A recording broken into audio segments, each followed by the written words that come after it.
I'm Stephen Ben Danoon with Danoon Institute of Biblical Research, Israel Returns. I'm standing here on the Sea of Galilee. I'm actually on what would be considered the eastern shore.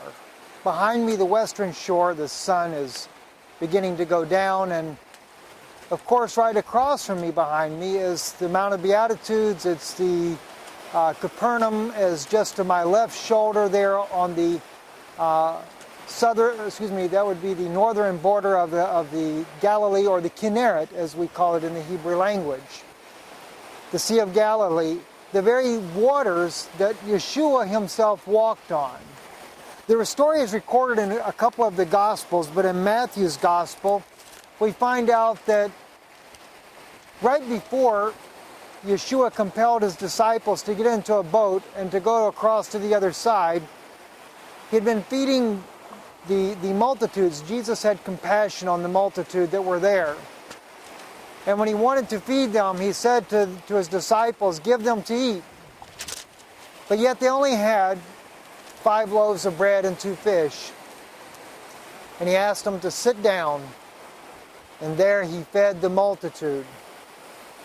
You know what's fascinating about all the stories that I read in the Gospels or in the Christian Bible, the New Testament, the Chodeshah, Barit Chodeshah, is that everything that Jesus did was with significance. There was a reason. There was another time when he was talking to the Pharisees and Sadducees, and they said, our fathers ate manna in the wilderness with Moses. He said, "I am that bread." When he fed the multitude, he was showing that he was the same God that sent bread out of heaven. He was the same God that fed the children of Israel in the wilderness journey. And here he was on the shore behind me, and he was feeding the multitudes there. He was showing that he was still that same God. But what really caught my attention is when he compelled his disciples to go on the ship and go to the other side. And then he went to a mountain apart alone to pray. In the Hebrew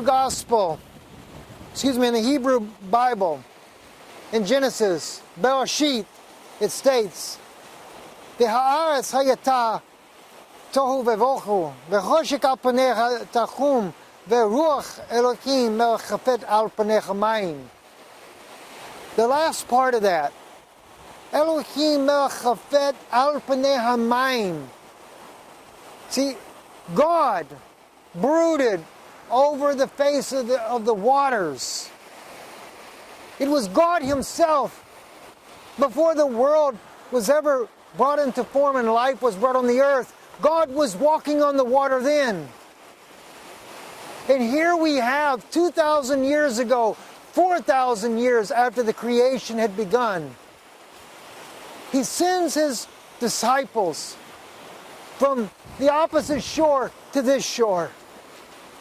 And they got about halfway, and the sea become contrary. It become very boisterous. Today we have a fairly good wind, and the waves are beating on the shore like it is maybe in the beaches in the United States and other places around the world. Small waves, nothing big, no storm today.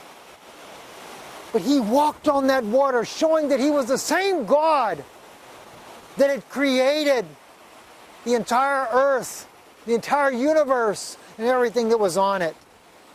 That same God that brooded over the face of the deep was now brooding or walking across the very sea that he created originally.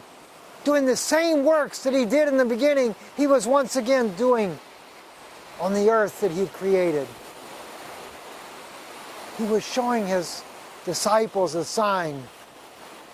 He was showing them who he was. He was not just a man. He was the Son of God. He was God tabernacled in a human body. the Son of God, declaring the world, making the world known unto himself.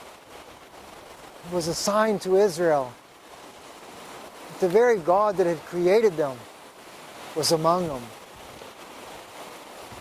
How could we overlook such great beauty?